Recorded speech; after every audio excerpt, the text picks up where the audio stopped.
The night started out as one of those predictably bad nights with nothing but pain and anger to chew on, and then it got decidedly worse. Or was it better? I suppose that depends on exactly how much anger I had gnawing at my gut, and I must admit there was a lot. It was about 10 o'clock, and I was sitting in an otherwise darkened house with just a floor lamp beside my chair to give me light. I'd been working on my task for several hours, and I was unaware of the darkness beyond the artificial universe that extended just feet from my chair. It suited my mood perfectly. My legs were crossed, and I had a yellow legal pad in my lap where I was making lists and taking notes. I was well into it when the doorbell rang. Looking up, still unaware of the time, I noticed the darkened house for the first time and thought, who the heck could that be at this time of night? I was pretty darn sure it wasn't my wife since she hadn't been home that early on a girls' night out in months. I set the legal pad on the floor and dropped the pen on top of it. It was then that I realized how bone-tired I really was. I wasn't tired from the work. It was the soul-crushing reality of my life that left me drained. Making my way to the door, I flicked the 2 wall switches that turned on the exterior and hallway lights. A quick glance out the peephole in the door showed me that I had 2 police officers waiting for me, and that is never good. I took a deep breath, opened the door, and asked, "What did I do now?" I was trying to be funny, but they didn't crack a smile. This wasn't going to be a social visit. "Are you George Bradley?" the first officer asked. "Yeah," I replied, trying to be pleasant. "Is your wife Jean Bradley?" he continued. "Right a second time. Can I ask what this is about?" I questioned. "Have you ever noticed how cops never answer your questions?" "May we come in?" Not waiting for an answer, the officer nearest me took a step across the transom. I blocked his way and shook my head. "No." "I beg your pardon?" He seemed surprised. It was like no one had ever said no to him before. "I said no," I stated firmly. "I asked you a question so you can answer it or you can leave." I was rapidly running out of pleasant. He stepped back, but he didn't answer my question. "Have you been here all night?" the officer pressed. I crossed my arms and looked at him like he was a mess dropped on my porch by that mongrel next door. "Yes, and that's the last answer I'm giving you until you answer my question. What is this about?" I guess I'd given them enough to think they could make me sweat if they needed to, because they finally answered my question. The senior officer spoke gravely. "Your wife has been injured and has been taken to Memorial Hospital. It's a strange thing that happens to a husband. One minute you're planning your wife's destruction, and the next you're worried about her well-being." "What happened?" I asked, genuinely concerned. They weren't ready to tell me just yet. "May we come in?" the senior officer repeated. That exhaustion was setting in again. I exhaled, stepped back, and motioned for them to enter. They did. I pointed to the living room, the dimly lit living room, and they walked in nervously, like it was a training exercise in one of those shooting galleries. I flicked the ceiling lights on and took my chair. "So now can you tell me what happened?" I demanded. The concern for my wife was wearing off, and I was getting upset. They looked at each other, and the one I assumed was the senior officer said, "Sir, we regret to inform you that your wife was shot this evening." His statement seemed rehearsed, and it occurred to me later that he was watching for my response. The guy was trying to read me. I admit the news hit me hard. "Is she okay?" I asked. "Yes, sir.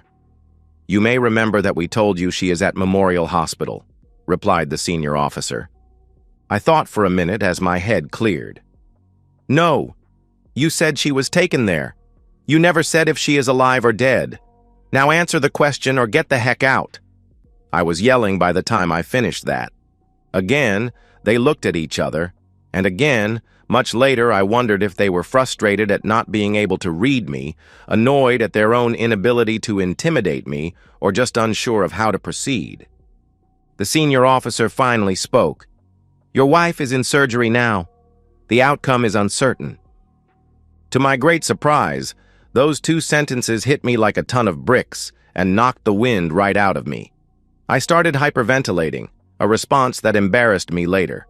When I gathered my wits about me, the two officers were kneeling by my chair saying, "Breathe, breathe," and like a fool I was nodding. My wife was shot? The wretched woman was shot? Who besides me would want to do that? Did I just say that out loud? The two officers were still telling me to breathe, so I assume not. "Is there anything more you can tell me?" I managed to ask. With my own brief crisis behind me, they both stood and resumed the same stance as before, but they were more forthcoming now. The senior officer explained, "Your wife was in a motel room with a gentleman friend. As near as we can figure, his wife must have gained entry somehow. She probably just knocked on the door and he answered it without looking. Anyway, she emptied most of her clip into him and saved the last few for your wife. Fortunately for your wife, his wife doesn't seem to be an accomplished marksman. A few of her shots went wild, but others found their mark well enough. The boyfriend is dead, but they think your wife may make it." Wow. Once they finally start sharing information, they really let you have it all. That's when it hit me. "So you're here to see if I was involved?" I asked. Their expressions gave up none of their thoughts. "We know who did the shooting," the senior officer replied, "but there is always the question of additional involvement. Plus, we need to know that your wife is safe to come home when she's ready." I think that must have been the moment when I first smiled that entire night. "She's been safe the past few weeks, so I don't know why that should change now," I remarked. They both looked at me like I didn't get it. On impulse, I decided to give these two a little gift. I reached down to the side of my chair and the two officers tensed visibly. The younger one even put his hand on his weapon. "Don't wet your underwear, kid. It's just an envelope," I said. I handed them the manila envelope I'd had sitting by my chair and continued. "I saw my lawyer today. She gave me a list of things to do, and, ironically, she told me to make some more lists." With that, I reached to the other side of my chair and held up the legal pad where I'd been making notes on the divorce. The senior officer opened the envelope and began to examine the photographs I had of my wife having intimacy with a man I'd never met. "You fellows want to tell me the name of the man she was with?" I asked. The senior officer spoke without looking up. "It looks like you already know." They were lost in fascination like two boys who just discovered adult videos on the internet. That was when the junior officer spoke up for the first time. "Boy, they really look different without the holes in them," he blurted out. The senior officer reprimanded him in front of me. Then turning to me, the senior officer said, "I'm sorry, sir." That was inappropriate. He's new. I just nodded. I had bigger problems to think about now. My cheating wife was in the hospital. She might make it, or she might not. I suppose the divorce was on hold for a few days or weeks until we knew how things would work themselves out. After repeating that I'd been home all night and remembering a very fortunate call from my brother that helped to establish my alibi, they repeated their admonition that I was not to harm my wife when she returned. I saw no reason to elaborate, so I just repeated my earlier response, and they seemed satisfied. When they were ready to leave, I rose from my chair and showed them out. I turned out the lights as I walked back to my chair, sat, and began to assess this new information. She's been shot. I never saw that coming. As much as I hated her for what she'd done, I never wished her dead. I wanted her to live a lifetime of regret, weeping at night as she lay alone in her bed untouched by a man's hand. As if that were going to happen. I had started the night very deliberately doing the work that my lawyer had assigned me. It was a great way to take my mind off the questions that have been haunting me ever since I realized that my wife was cheating. Now I knew who, but I still had no idea why. Our marriage had its difficult moments, to be sure. She was one of those people who always seemed to be annoyed by something. There were times I could swear she went in search of something to be unhappy about. I had never fully realized that until the preparations for divorce put distance between us and I started to gain perspective. Whatever compelled her to destroy her life had now made me a suspect to some degree in a murder case. The pieces started falling into place, and it was then I realized that I was not alone in this vile mess of lies and betrayal. I called my lawyer's private cell, and she picked up on the fourth ring. "This better be good," Sheila warned, "or so help me I'm sending you a bill you'll still be paying off with your Social Security checks." Sheila Goldstein was a shark, and I found a strange sense of comfort in her take-no-prisoners attitude. "Who would have known that a divorce lawyer would have a sense of humor?" I replied. "Who says I'm kidding?" she shot back. "I need you to reach out to a criminal lawyer who works nights," I told her. I heard a crash on the phone. "Tell me you didn't do something stupid," Sheila exclaimed. "No, but someone else did," I explained. "I just had a visit from the cops. The jerk's wife caught up with them and shot them both. He's dead and she's in surgery. The wife needs a lawyer, and I'm betting she doesn't have one." "Listen to me," Sheila said firmly. "Tell me you had nothing to do with this, and for God's sake, say it like you mean it." "I had nothing to do with this," I stated.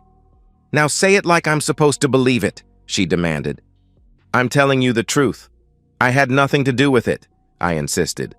"The cops were here, and they told me about it. I think they were thinking the same thing you're thinking, but I had nothing to do with it." "Okay, so why is this your problem?" Sheila asked. "It isn't, but I guess misery loves company. If we hadn't had that come-to-Jesus discussion in your office, it could well have been me. I just want to help her." I heard a hard, deep breath on the other side of the phone. "Okay," Sheila conceded. "Do you know where she is?" "You mean Helen Smith?" I asked. "Was your wife sleeping with another woman's husband?" "Yes, I mean Helen Smith," Sheila snapped. "I don't know where she is," I admitted, "but they got shot in town and it's a small town, so I'm assuming they have her at the police station." "Okay, you stay put," Sheila instructed. "I'll call an associate and see if he can get down there. If nothing else, he can babysit her until she gets her own lawyer." "I need to go to the hospital at some point," I noted. "Okay, you can go to the hospital, but don't be alone with her," Sheila warned.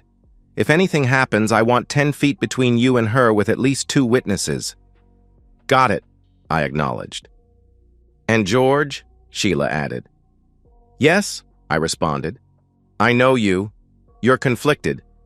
I'm sorry for what is happening, but you're not responsible, and it's going to be okay. You hear me?" Her voice softened slightly. "Yes, ma'am. I hear you," I assured her.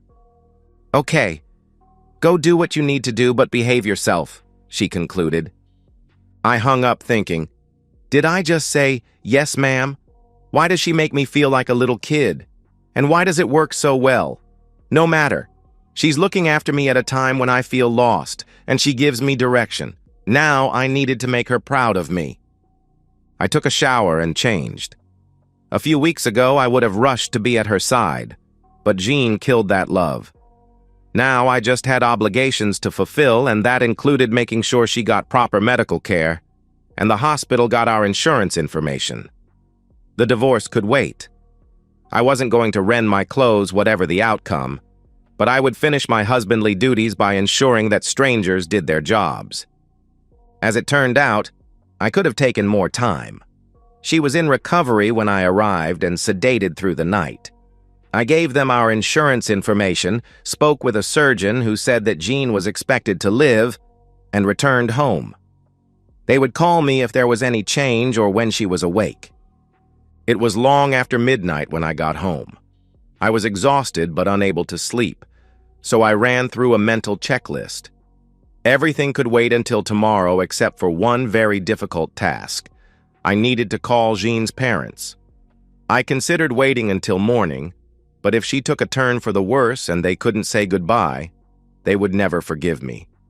Whatever I thought of Jean, her parents were always good to me. So I picked up the phone and called. "Hello? Do you know what time it is?" Joe's groggy voice came through the phone.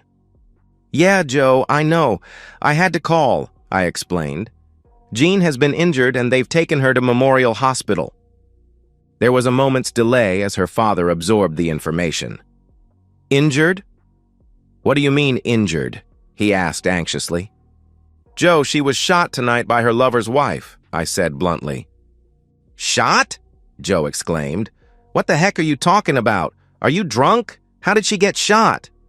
No, Joe, I'm sober, I assured him. The police were here earlier and I've been to the hospital. She's out of surgery and the doctor says she is going to be okay. They have her sedated, so there's no point in going there tonight. I just wanted you to know. Are you with her now? Joe asked. No, I'm home, I replied. Shouldn't you be with her? His tone was accusatory. I was too tired to get angry. Joe, did you hear me?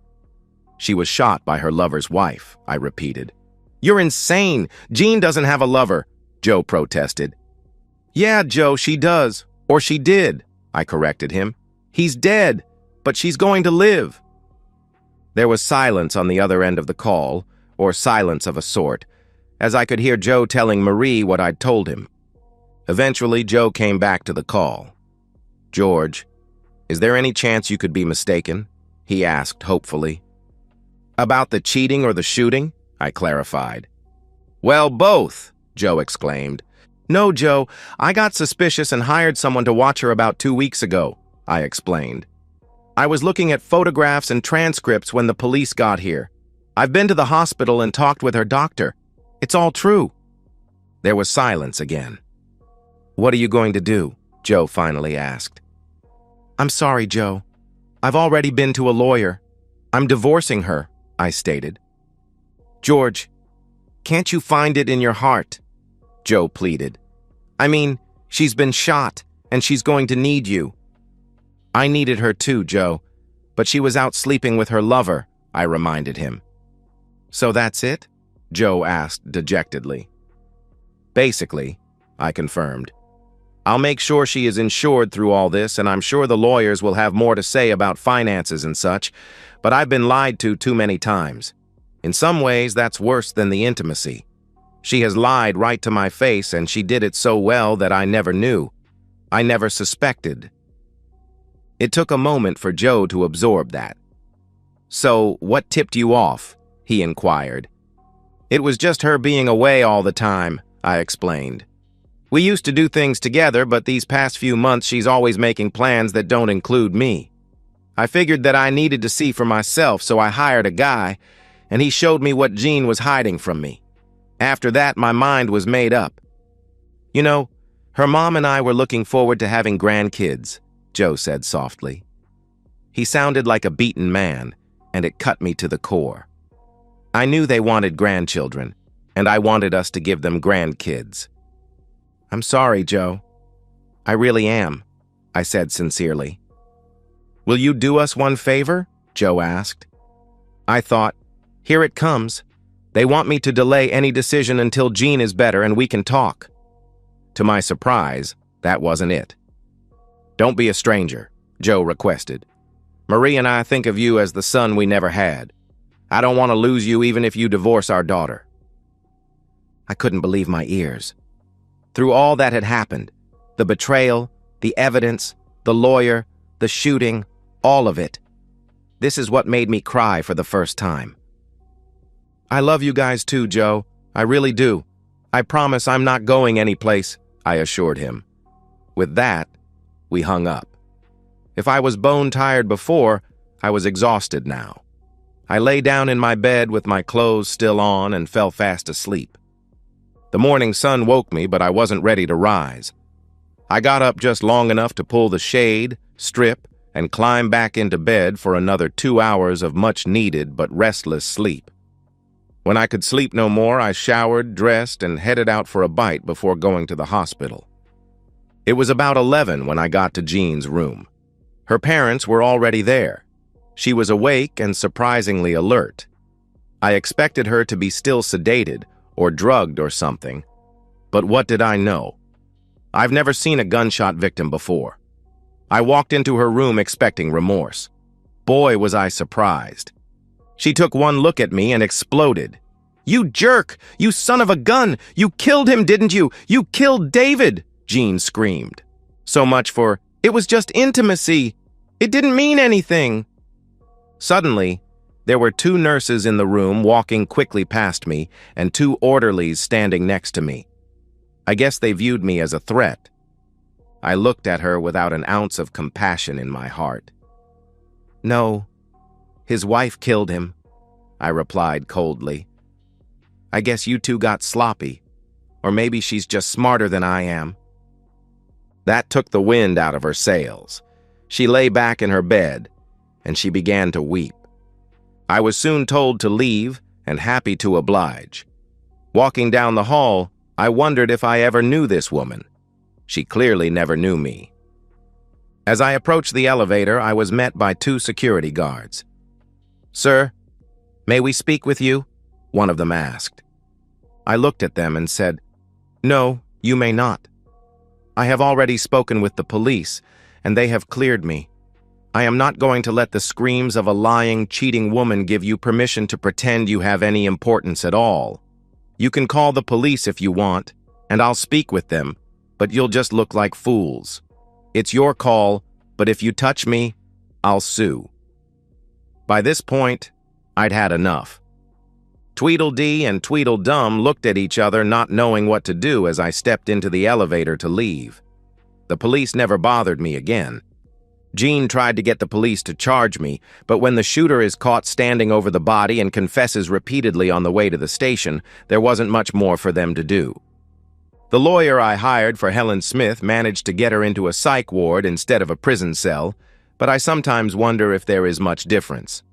I visit her from time to time, and I find her as lucid as anyone I know. She once asked me, "Any chance you could smuggle in a hacksaw hidden in a box of chocolates?" That's when I knew she was as sane as you or I. I guess that lawyer was pretty good after all. The divorce went through without much struggle. Jean didn't want me anymore, but she wanted everything we had and everything I would ever have. She had to settle for half and no alimony. The judge was unimpressed with her demands, telling her, "You have a job, Mrs. Bradley. You can work." I'm thinking about having those words tattooed on my arm. Looking back, what I remember most is a terrific lawyer who treated me like a child, guided me, scolded me, and kept me out of trouble, 2 great in-laws that I still feel close to, and a judge with a lot of common sense. As for the ex-wife, I hardly think of her at all. And that's the end of today's story. If you enjoyed it, please give this video a thumbs up and drop a comment below. Your support helps the algorithm push my content further. If you're new to the channel, don't forget to hit that subscribe button. It really helps me keep creating more stories for you. Thanks for watching, and I'll see you in the next one.